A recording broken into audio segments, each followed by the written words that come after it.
Welcome back to the Very Terrible Podcast. I'm Jason. This is part 2 of our 3-part series, Middle Manager History. This is going to be part 2, Florida Retail. So last time, from part 1, you'll remember that was me as a kid getting my first job in McDonald's. From flipping burgers and salt and fries to learning how to hold cash and get robbed at gunpoint, we took our manager lessons of inventory and personnel issues and moved it down to a custom car company after leaving McDonald's. The custom car company not having much management experience to it. We move ourselves down to Florida.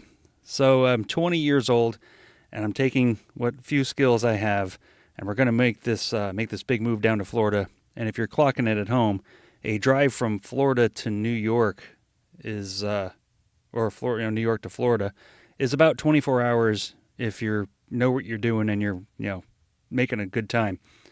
I was towing a trailer, and everything I owned fit in about what would be half of a car trailer's worth of space. So with all of my worldly possessions, it took me a day and a half to get down from New York to Florida. And we got separated with the owner of the company about halfway down. We got to the North Carolina, South Carolina border, and if you've been down there on I-95, you'll remember what Pedro's is.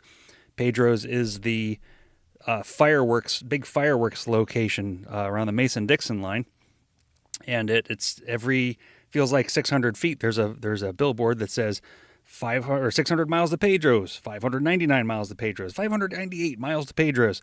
And by the time you get there, it's a truck stop with some fireworks that if you're anybody that was like me coming from the north, you weren't allowed to have fireworks, so it was a big deal. Day and a half later, we get down to Florida, and just basically going down to where the owner's parents lived down in Englewood, Florida, having nothing but my worldly possessions and a couple $100 in cash. I tried to get my start in Florida. I guess the way history looks out, fortunately, that never took off. The business never got off the ground. I had to go find work. And at the time, not knowing anything about Florida, not knowing anything about anything at all, really, I decided, well, there's a grocery store around the corner from where I was staying. And I became an overnight stock clerk with Winn-Dixie Stores. And for all of you Florida listeners, you'll know that Winn-Dixie Stores is probably the least popular of all the grocery store chains. So, I got my start as an overnight stock clerk, putting shit on shelves. And once again, it's one of these things that's going to come back later on in the history of the middle manager, of just putting things on shelves is a big deal, and that's basically what all retail is. So I start as an overnight stock clerk, and if you've never worked an overnight job, I can tell you what, overnight people that work overnight all the time are a different breed of people. Good people, but their whole operation works different. You literally take your life and you flip AM and PM opposite of what you want to do. So if you get up at 7 a.m. every day, well, you're going to get up at 7 p.m. every day. And then if you go to bed at 10, you're going to go to bed at 10 a.m. and your internal clock has a struggle. So the people that do it over long periods of time get used to it. And it was difficult for me. But, you start hanging out with the overnight people, and you start, just living that overnight lifestyle. And I didn't really click really well with them as far as, their habits and the way they, there was no free time really, because your free time was all overnight when everything's closed and there's nothing to do. So it wasn't a real good lifestyle. So I eventually find my way into day shift, and then going from a different supermarket to supermarket, I found a group of people that, kind of embraced what I had to offer as far as previous management experience, personnel experience, payroll experience, scheduling. The same thing I did at McDonald's, I'm now doing in a grocery store. So you start this kind of their grocery store path of getting into management, where you start as a dairy manager. You literally have one other employee that you're looking after, and you're putting milk on the shelves and making sure everything is rotated. It's not rocket science, but it's that first step into management. And then that leads into other perishable departments, and then into the grocery department. And it just your scope gets bigger and bigger as you move up into the management chain. And then eventually you get yourself into the assistant store manager circle, where you're once again doing the same thing that I was doing at McDonald's as far as payroll and schedules and, making sure all the money, made it to the bank, things like that. great news, didn't get held up and robbed as a grocery store manager. So that was a step in the right direction. And then after the thing with the grocery stores is everything kind of bottlenecks. There's so many people working there and there's so few leadership positions that the only way to really get ahead is to jump from store to store to store. And eventually I found myself into a regional supervisor position where I had the availability. I wasn't married. I had no kids. I was able to get into my car and drive back and forth from Fort Myers to Miami to Englewood and Venice, all the way down to Marco Island, to go wherever, to be wherever. And you're rewarded with that into these super different style manager positions where I was in charge of the front ends of 22 grocery stores from Venice to Marco Island. And then that, gave me a broader scope of practice of, okay, now we're dealing with corporate on a whole new level. You're going over and having meetings with people that are talking about regional changes and company changes, and you're not necessarily worried about the payroll of one store. Now you're worried about the payroll of 20 stores and how you measure up and things like that. So then from there, I said, okay, well, this is all good and fine, but I kind of wanted to settle it back a little bit. So I find myself more of a senior manager position in a grocery store in a rougher part of town over in North Fort Myers, Florida. And the same thing. It's like I got to a point where I'm like, okay, it's the same stuff all over again. It's the same 4 or 5 management functions. Whether I was at a restaurant or whether I was at a grocery store, it really didn't change anything. So I felt myself, I was kind of like at a dead end. And the history of Winn-Dixie really is a company that's always constantly losing money. So there were headhunters for BJs Wholesale Club calling different areas and calling different stores. And they caught me on the phone one day when I was having a bad Winn-Dixie day. And they said, hey, we're looking for managers. And I thought, well, this might just be the opportunity I've been looking for. So what ends up happening is, and this is a lesson for everybody involved when they goes for a new job and whatever you want to do, I go through, I do a couple of interviews, I walk a few of their stores, we have some really good conversations, and they want to make me a job offer. And to their credit, they were very forthcoming, and they had said, how much would it, how much, salary are you looking for? So at the time, I think I was making $52,000 a year at Winn-Dixie, and I thought to myself, well, this is an opportunity. So I said, well, to the BJ's people, I say that that Winn-Dixie is pretty much going out of business. They're hemorrhaging money left and right. I just need to maintain my same salary. You give me the $60,000 I'm making at Winn-Dixie, and I'll come right over. So I give myself an $8,000 raise. They bite on it instantly, which is a red flag I didn't see at the time. So I bring myself over to BJ's, when patting myself on the back for my $8,000 a year raise I just gave myself, into this, once again, new style, different style of essentially a supermarket. Come to find out, I talked to some people that worked there, and I talked to people in their corporate once we get into the store and we're opening up a brand new BJ's Wholesale Club. And I come to find out I shortchanged myself by a whole lot. Their middle managers are making $70,000, $80,000. Their senior managers are making $100,000+. And I was sitting there coming in as the value manager at this point at a nice cool 60. So at the time, everybody thought they won and it was good. I just didn't realize at the time that I completely shortchanged myself. So that was a good, valuable lesson, is to do better research when you're going to go change jobs. If you're going to go change positions, and especially if you're going to go change companies, do your market research, find out how much you are worth, and ask accordingly. Don't shortchange yourself. You can't get it back once you give it away. So BJ's Wholesale Club comes up, and just like it was before, my skills were needed in that atmosphere, which was fine. But it, once again, was human resources, payroll, inventory, money, personnel issues. It was the same merchandising over and over again.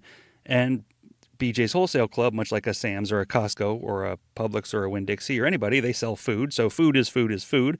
You're putting shit on the shelf, and you put a price on the shit on the shelf. And that's basically how everything went. And it was easy to coast. It was easy just to coast along.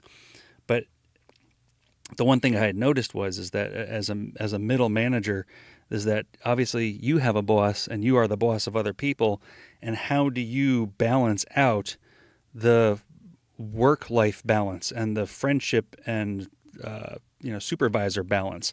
And that was one of the things that both Winn-Dixie and BJ's helped me do, was try to learn how to traverse and translate how to convey friendship to people that you're also in charge of, because those things can get messed up and mixed up quite often. You'll find yourself, you want to be there to help people and to be there to lead them, but at the same token as you get to know them as your second family. You're working in a retail environment for 60, 70 hours a week. You get to know these people very well. You see them 5 days a week. Then if you don't, and at the time when I was single, I didn't have anybody else. So, the whole origin of this podcast, Jason and Dave's Very Terrible Podcast, Dave and I were both Winn-Dixie clerks together way back in the late 90s. And that is how we met, and we became best friends. You build these relationships. So you'll learn over time is that there's weird ways that you have to hone your own skills as a manager and as a leader to be able to, yes, you can be their friend, but there's going to be days where you're going to have to yell at them. And a lot of those valuable lessons came from making mistakes. A lot of mistakes. Dave was one of the ones when we first met in Winn-Dixie that he just had everybody gang up and make fun of me because they realized I had a very low stress tolerance level.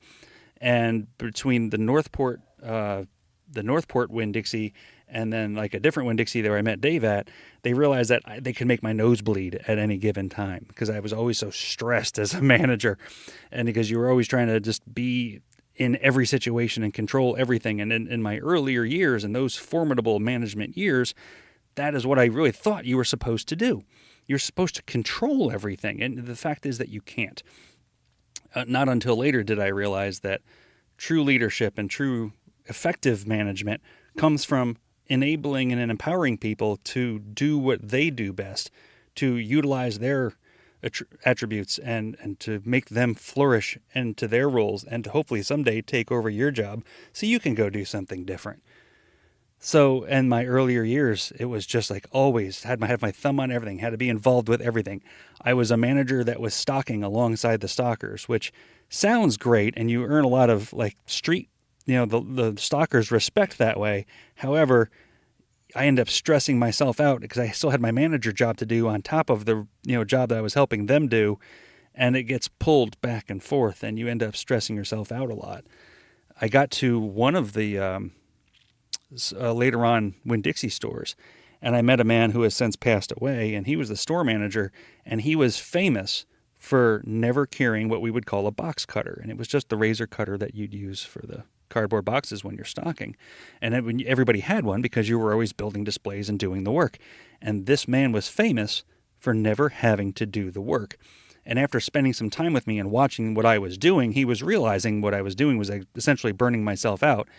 And he had just told me one of these very special catchphrases, and I do like the catchphrases that I've picked up over time. He had told me, it's not your job to do the work, it's your job to get it done. Essentially is that, yeah, you can lift all those boxes yourself, but I've given you people. That's their job to lift the boxes. Your job is to make sure that the paperwork and the money is right, and then everything gets finished. And if it doesn't get finished, well, then, yeah, obviously you're going to have to go in and help. But utilize the skills of your people to get the job done without having to get dirty yourself. He was in retail management for over 35 years before he retired and since passed away. And just a valuable, wonderful lesson teacher on the other side of management, on the effective leadership side, to where you're, as a worker, you're mad because why are they not doing anything? But then you realize that everything is still getting done, just he's not the one doing it. And there was a real magic to that it takes a lot of time to really hone and find that, because you have to surround yourself with good people. You have to empower them and they have to trust you. And that just doesn't happen overnight.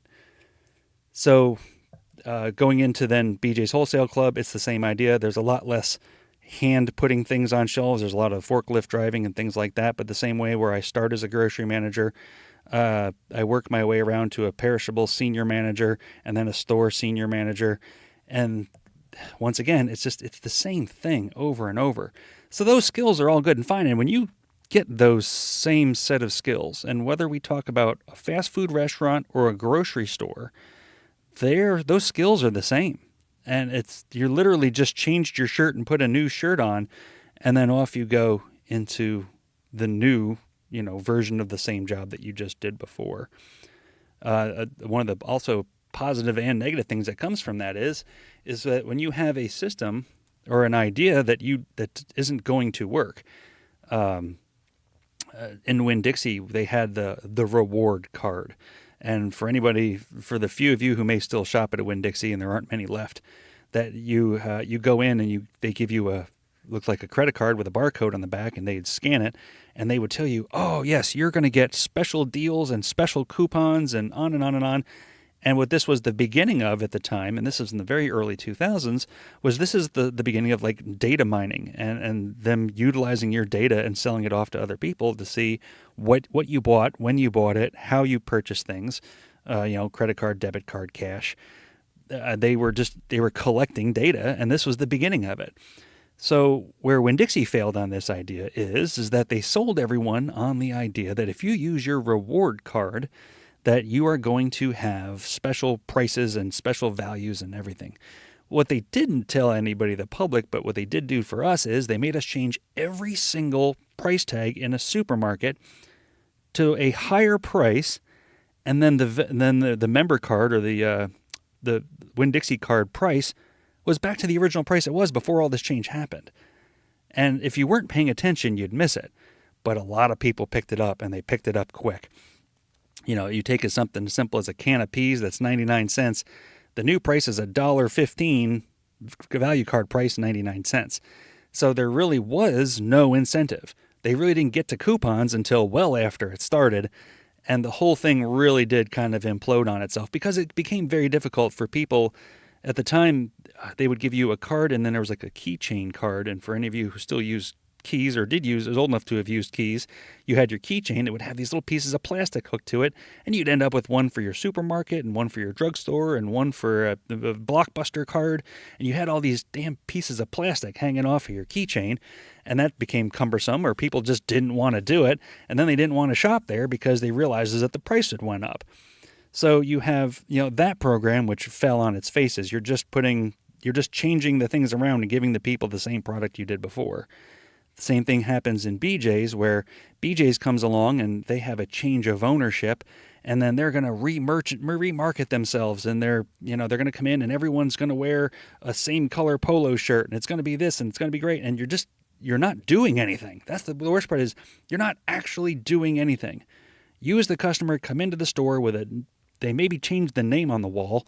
You come in, buy the same goods, and get the same services you did before at a likely higher price.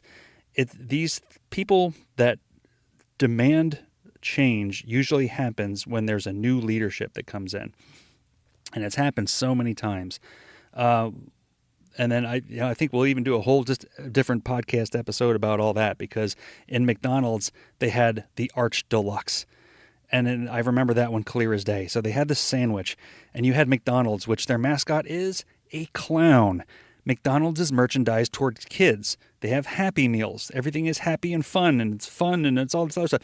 And their mascots were cartoon characters. And then they came in and they wanted to do the Arch Deluxe, and they advertised it as the adult burger, the sophisticated burger, on and on and on. We go through this whole rigmarole where corporate comes down to McDonald's and they make us stand up and do these interviews with like radio stations and a TV station, and they gave us cards like, here is what you're going to say, and my card said on it, I think this is a good burger, this will do well for sales. I can remember it clear as day. They paraded me out there and they said, hey, what do you think of the Arch Deluxe? And I sit there and I say my lines, lying right through my teeth. It was a disgusting burger. Basically, you took ingredients that were already there. You had a quarter pounder with cheese beef patty. You put it on a potato bun, which like I said, they don't even have those anymore. It was the same lettuce. It was the same onions. They had made a spicy mustard mayonnaise that kind of went with it. And there we go. It was the Arch Deluxe. The thing completely flopped on its face just because somebody new took over at McDonald's at the time, and they were going to stamp this, and this is going to be their claim to fame, making their way through. Same thing with the Winn-Dixie card. They go through, there's someone new in charge. We're going to change something and make it different and better.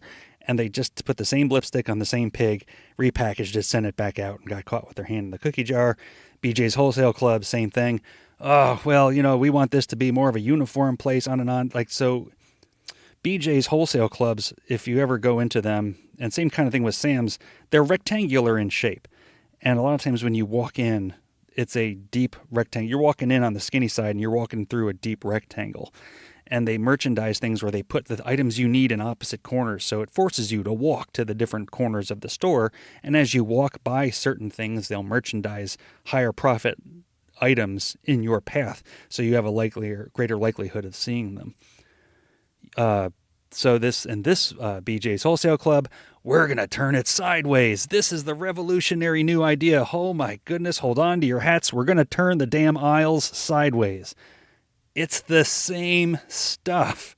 You just took the door and put it on a different side of the building. And the same thing, you walk into the building, and here's one that you might not know too. Any grocery store you go to, Publix, Winn-Dixie, BJs, Costco, Sam's, I don't care which one it is, when you walk in, one of the first items that will be merchandised, or one of the departments you'll walk into first, will be the freshest items department. Produce, bakery, meat, something along those lines. Produce and bakery are usually put up front. Low cost, freshness. They want you thinking fresh and smelling fresh as soon as you walk in the door. BJ's Wholesale Club, the one that we opened, had piping, and there was a ventilation system that went from the bakery, piped the scent of the bakery into the other part of the store. It was just so it would convey more freshness and would get you thinking, oh, I need to go back to this part of the store. And there was an entire science of walking you around as the customer to have you walk by and walk through different things during your visit to spend a certain amount of money every time you came. Anytime you go to a grocery store end cap, the end caps are the ends of the aisles, and you're going to find 2 or 3 items that go together. Spaghetti and sauce, spaghetti sauce and cheese. They'll have refrigerated cases with hot dogs and sauerkraut or whatever it is. They're merchandised together. One has a gross profit that's not very good alongside another item that is very high in profit. So you're there thinking of convenience. You pick up both items. That's how they make their money. That's how merchandising works. So BJ's grand idea was, we're going to take the aisles and turn them sideways. And they did, and it, once again, didn't do anything. It really didn't do much at all.